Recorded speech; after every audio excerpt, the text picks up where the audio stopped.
El puente que no se cayó. A veces, lo más fuerte no se puede ver, pero sí sentir. En 1940, en una aldea remota, un anciano carpintero construyó un puente con sus propias manos.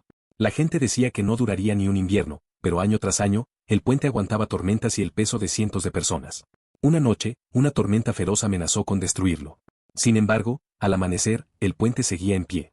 Cuando le preguntaron al anciano cómo lo logró, él respondió: no solo puse madera y clavos, puse mi corazón. A veces, lo que sostiene algo no es lo visible, sino lo invisible. Construye con amor, y nada lo derrumbará.